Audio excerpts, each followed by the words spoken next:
warahmatullahi wabarakatuh. Hai teman-teman, bertemu lagi dengan saya Putri Ardani Pramesti dengan berbincang ilmu. Oke, kali ini tema yang kita bahas adalah pajak bumi dan bangunan. Sekilas tentang pajak bumi dan bangunan adalah perpajakan yang diatur bumi dan bangunan. Untuk tarif jual yang ditetapkan adalah 0,5%. Untuk lebih jelasnya lagi tentang pengertian, tentang nilai jual pajak, dasar hukum yang diatur, itu akan dijelaskan oleh narasumber pertama, guys. Oke, silahkan.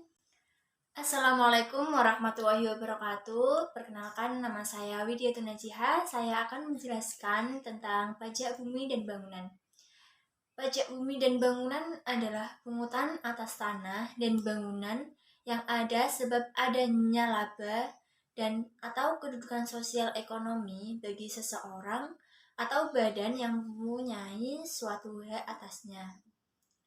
Tarif pajak bumi dan bangunan juga mengacu pada Undang-Undang Republik Indonesia Nomor 1 Tahun 2022 yang membahas tentang hubungan keuangan antara pemerintah pusat dengan pemerintah daerah. Nah, dalam pajak bumi dan bangunan ada juga yang namanya nilai jual objek pajak. Apa sih nilai jual objek pajak itu?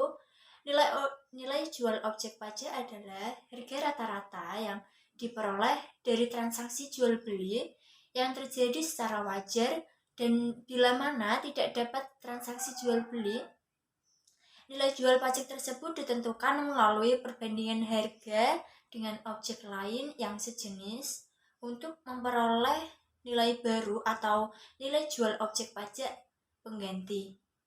Begitu. Dan dalam pajak bumi dan bangunan juga ada yang namanya objek serta subjek pajak, yang dimana nanti akan ada beberapa objek serta subjek pajak, diantaranya salah satunya bumi dan bangunan. Selanjutnya akan disampaikan oleh narasumber yang kedua kita. Kepadanya dipersilahkan. Oke, terima kasih atas waktunya. Saya akan menjelaskan tentang objek pajak dan subjek pajak. Untuk objek pajak sendiri itu terdiri dari bumi, bangunan, ada juga klasifikasi bumi dan bangunan. Apa sih itu klasifikasi bumi dan bangunan? Klasifikasi bumi dan bangunan adalah pengelompokan bumi dan bangunan menurut nilai jual. Untuk objek pajak itu ada pengecualian objek pajak. Pengecualian objek pajak itu terdiri dari yang digunakan untuk melayani kepentingan umum. Contohnya seperti kuburan, seperti museum purbakala, dan sejenis lainnya.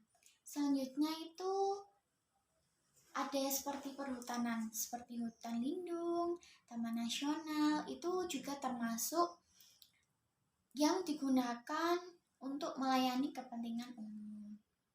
Selanjutnya digunakan oleh diplomatik dan akuntansi atau konsultan. Selanjutnya digunakan badan atau perwakilan organisasi internasional. Dan terakhir itu ada organisasi internasional, bisa juga objek perkebunan dan hutan. Untuk subjek pajak sendiri, itu yang menjadi subjek pajak adalah mempunyai hak atas bumi atau bangunan. Disebut juga dengan orang yang mempunyai sertifikat secara real atau atas nama orang tersebut. Yang kedua, ada wajib pajak. Wajib pajak itu diterima dalam jangka waktu 1 bulan. Jika wajib pajak tidak disetujui oleh direktur pajak, maka akan diterima atau mendapatkan surat keputusan pajak. Oke, terima kasih. Itu materi yang saya sampaikan. Oke guys, materi udah disampaikan oleh narasumber pertama. yaitu Mbak Widya. Materi yang kedua udah saya sampaikan tentang objek dan subjek pajak. Nah, untuk materi yang disampaikan oleh Mbak Widya itu saya ada yang bingung nih. Nah, di sini saya membuka sesi tanya jawab. Soalnya saya tidak paham. Oke, untuk pertanyaannya, berapa kali sih pembayaran pajak pajak bumi bangunan itu dilakukan?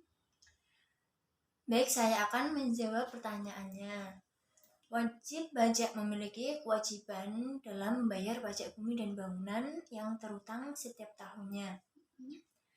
Pajak bumi dan bangunan harus dibayarkan paling lambat yaitu 6 bulan terakhir setelah mendapat informasi SPPT. Misalnya begini, kita mendapat surat peringatan SPPT pada tanggal 1 April tahun 2010. Maka paling lambatnya membayar yaitu tanggal 30 Desember tahun 2010. Tapi jika mau dibayarkan sebelum bulan Desember itu lebih bagus untuk menghindari nanti misal kena denda atau lain sebagainya. Gitu. Oke, berarti jangan telat ya guys, nanti kena denda. Oke, selanjutnya pertanyaan saya adalah, apakah tarif pajak bumi dan bangunan itu bersifat permanen atau bisa dialihkan, atau emang yang bayar orang-orang itu aja atau orang yang memilikinya? Baik, tarif pajak bumi dan bangunan tidak bersifat permanen selama objek tersebut tidak mengalami perubahan walaupun perubahan nama subjek pajaknya.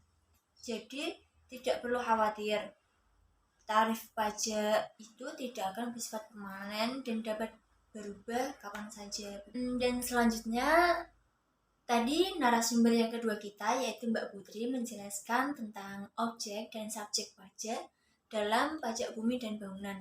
Nah, saya bingung tuh, apa sih? Saya memiliki beberapa pertanyaan yang akan saya tanyakan kepada narasumber yang kedua kita. Yang pertama yaitu, apakah setiap orang yang membayar pajak bumi dan bangunan adalah pemilik atas objek tersebut? Oke, saya akan menjawab pertanyaan dari Mbak Widya, teman-teman. Pertanyaannya adalah, apakah setiap orang yang membayar pajak bangunan adalah pemilik atas objek pajak tersebut? Baik, iya, pemilik pajak tersebut karena semua pihak yang mengambil keuntungan atas kepemilikan objek pajak bumi dan bangunan itu wajib membayar pajak. Jadi, siapapun pemilik itu harus membayar pajak bumi dan bangunan. Seperti itu. Ketentuan ini berlaku untuk milik pribadi maupun milik perusahaan.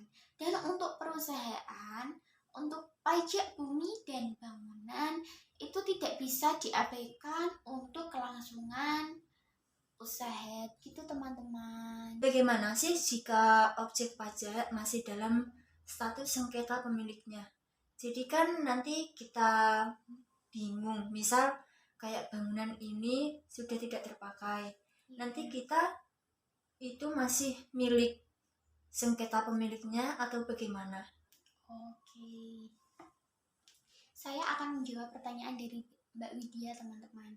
Pertanyaannya adalah, bagaimana objek pajak masih dalam status sengketa? Oke, suatu objek pajak yang masih dalam sengketa kepemilikan itu orang atau badan yang memanfaatkan objek pajak tersebut ditetapkan sebagai wajib pajak. Terima kasih. Nah, begitu teman-teman. Jadi, pajak bumi dan bangunan itu terdapat banyak sekali. Ada wajib pajak, ada objek pajak, ada subjek pajak, ada dasar hukum yang mengatur tentang wajib pajak, ada juga nilai objek pajak. Materi yang disampaikan oleh Mbak Lydia, oleh saya, semoga bermanfaat bagi teman-teman. Bagi teman-teman yang ada kritik maupun saran, bisa diketik di komentar ya. Saya pamit, akhir kata saya pamit, dan teman saya atau rekan saya sebagai narasumber pertama pamit. Wassalamualaikum warahmatullahi wabarakatuh.